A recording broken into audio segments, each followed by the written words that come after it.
ഇന്ന് ശക്തമായ മഴയ്ക്ക് സാധ്യതയെന്ന് കേന്ദ്ര കാലാവസ്ഥാ നിരീക്ഷണ കേന്ദ്രത്തിന്റെ മുന്നറിയിപ്പ്. എല്ലാ ജില്ലകളിലും മഴ മുന്നറിയിപ്പുണ്ട്. ആലപ്പുഴ, കോട്ടയം, എറണാകുളം, തൃശൂർ ജില്ലകളിൽ ഇന്ന് ഓറഞ്ച് അലർട്ട് പ്രഖ്യാപിച്ചിട്ടുണ്ട്. മറ്റ് ജില്ലകളിൽ യെല്ലോ അലർട്ടുണ്ട്. അടുത്ത ദിവസങ്ങളിലും മഴ തുടരും. നാളെ തിരുവനന്തപുരം മുതൽ തൃശൂർ വരെയുള്ള 8 ജില്ലകളിൽ ഓറഞ്ച് അലർട്ട് പ്രഖ്യാപിച്ചിട്ടുണ്ട്. കേരള തീരത്ത് പടിഞ്ഞാറൻ കാറ്റ് ശക്തി പ്രാപിക്കുകയാണ്. നാളെയോടെ കാലവർഷത്തിന് തുടക്കമാകുമെന്നാണ് അറിയിപ്പ്.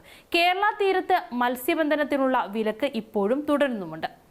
തെക്കു പടിഞ്ഞാറൻ കാലവർഷം 2026 ജൂൺ 4 കേരളത്തിൽ എത്തിച്ചേരാൻ സാധ്യതയെന്നാണ് കാലാവസ്ഥാ നിരീക്ഷണ കേന്ദ്രത്തിന്റെ മുന്നറിയിപ്പ്. അതോടൊപ്പം തെക്കു പടിഞ്ഞാറൻ തെക്ക് കിഴക്കൻ അറബിക്കടലിന്റെ കൂടുതൽ ഭാഗങ്ങൾ, ലക്ഷദ്വീപ്, തമിഴ്നാട് എന്നിവിടങ്ങളിലെ ചില പ്രദേശങ്ങൾ, ബംഗാൾ ഉൾക്കടലിന്റെ വിവിധ ഭാഗങ്ങൾ എന്നിവിടങ്ങളിൽ കാലവർഷം വ്യാപിക്കാനാണ് സാധ്യതയുള്ളത്. തെക്കൻ കേരള തീരത്തോട് ചേർന്ന് കേരള കിഴക്കൻ അറബിക്കടലിന് മുകളിൽ ചക്രവാത ചുഴി നിലനിൽക്കുന്നുണ്ട്.